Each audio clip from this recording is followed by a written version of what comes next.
Hai guys, jumpa lagi bersama saya. Semoga teman-teman sekalian dalam keadaan sehat walafiat dalam menjalankan tugas sehari-hari dan tetap semangat meskipun kita harus menjalankan aktivitas di tengah pandemi yang belum mereda saat ini. Pada kesempatan ini, saya akan mencoba untuk membahas tentang manfaat atau tujuan membuat sebuah perjanjian atau kontrak kerjasama secara tertulis dalam sebuah hubungan bisnis. Dalam prakteknya, tidak sedikit kalangan bisnis yang beranggapan bahwa membuat sebuah perjanjian atau kontrak secara tertulis tersebut itu tidaklah begitu penting dan hanya buang-buang waktu saja. Alasannya itu bisa macam-macam, dari rekan bisnis masih merupakan keluarga atau rekan bisnisnya itu masih merupakan teman atau sahabat dekat. Jadi, tidak mungkin rekan bisnis tersebut itu akan berbuat yang tidak dikehendaki atau berbuat macam-macam, sehingga kemungkinan timbul permasalahan atau sengketa bisnis di kemudian hari itu sangatlah kecil. Anggapan ini tentu saja keliru, karena tidak sedikit hubungan bisnis yang dimulai dari hubungan pertemanan atau hubungan persahabatan yang telah dijalin sangat lama, bahkan hubungan keluarga yang kemudian pada akhirnya harus berakhir di jalur hukum atau kantor polisi atau ruang pengadilan karena salah satu pihak itu tidak bersedia melakukan kewajibannya atau ingkar janji atau yang lebih kita kenal dengan wan prestasi, atau salah satu pihak itu melakukan kecurangan yang dapat dikategorikan sebagai dugaan tindak pidana penipuan atau dugaan tindak pidana penggelapan misalnya. Pertanyaannya, apa sebenarnya manfaat dari membuat sebuah perjanjian atau kontrak kerjasama secara tertulis dalam sebuah hubungan bisnis? Pertama, perjanjian atau kontrak kerjasama secara tertulis merupakan aturan main atau rule bagi para pihak dalam melaksanakan kerjasama sebuah hubungan bisnis.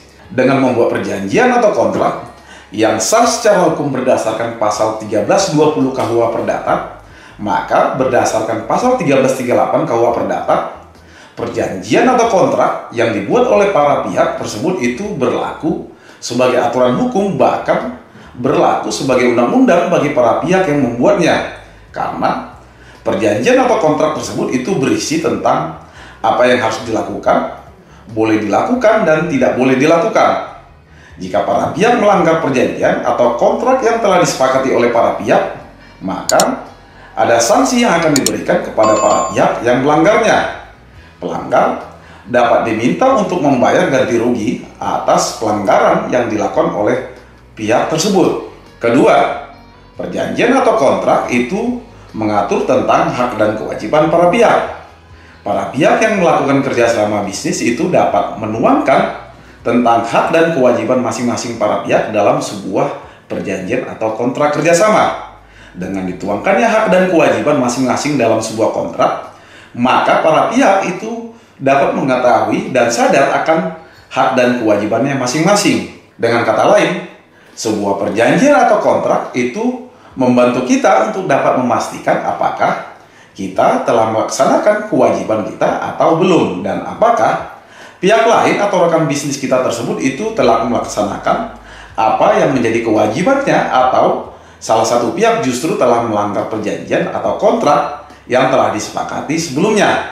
Jika pihak lain belum melakukan apa yang telah diperjanjikan, maka kita dapat memberikan peringatan kepada rekan bisnis kita tersebut untuk memenuhi ketentuan dalam kontrak. Begitu juga dengan sebaliknya, pihak atau rekan bisnis kita dapat meminta agar kita dapat melaksanakan apa yang menjadi kewajiban kita dalam sebuah hubungan bisnis berdasarkan perjanjian kerjasama atau kontrak secara tertulis tersebut. Yang ketiga, perjanjian atau kontrak yang dibuat secara tertulis tersebut itu dapat mencegah timbulnya permasalahan di kemudian hari. Sebagaimana telah saya sampaikan tadi, dalam sebuah perjanjian atau kontrak yang dibuat secara tertulis tersebut itu telah diatur tentang hak dan kewajiban masing-masing pihak dan sanksi bagi para pihak yang melanggarnya. Dengan diaturnya mengenai sanksi, apabila pihak suatu saat itu tidak melaksanakan kewajibannya, maka adanya sanksi ini dapat bertujuan sebagai pencegah agar para pihak itu tidak melanggar ketentuan yang sebelumnya telah diatur dalam perjanjian atau kontrak secara tertulis tersebut. Harapannya, perjanjian atau kontrak secara tertulis tersebut itu dapat mengurangi atau meminimalisir timbulnya permasalahan di kemudian hari. Karena pada dasarnya orang atau subjek hukum atau perusahaan itu tidak ingin mendapatkan sanksi, apalagi denda akibat tindakan yang dilakukannya karena tidak melaksanakan tentang apa yang menjadi kewajibannya berdasarkan perjanjian atau kontrak kerjasama secara tertulis tersebut. Yang keempat, perjanjian atau kontrak yang dibuat secara tertulis tersebut itu dapat menyepakati tentang cara penyelesaian permasalahan yang timbul di kemudian hari. Perjanjian atau kontrak secara tertulis itu dapat membuat tentang bagaimana cara penyelesaian masalah yang timbul di kemudian hari. Misalnya, jika para pihak memilih menyelesaikan masalah dengan musyawarah mufakat atau jalur kekeluargaan, tetapi apabila tidak tercapai penyelesaian secara jalur kekeluargaan melalui musyawarah mufakat, maka para pihak dapat memilih untuk menyelesaikan permasalahan tersebut itu melalui jalur pengadilan atau jalur arbitrase. Yang kelima, perjanjian atau kontrak yang dibuat secara tertulis tersebut itu dapat menjadi alat bukti jika timbul permasalahan atau perselisihan di kemudian hari. Seperti yang kita ketahui bersama, tidak selamanya bisnis dapat berjalan tanpa masalah atau sengketa. Dalam perjalanannya, tidak jarang timbul atau perselisihan antara para pihak.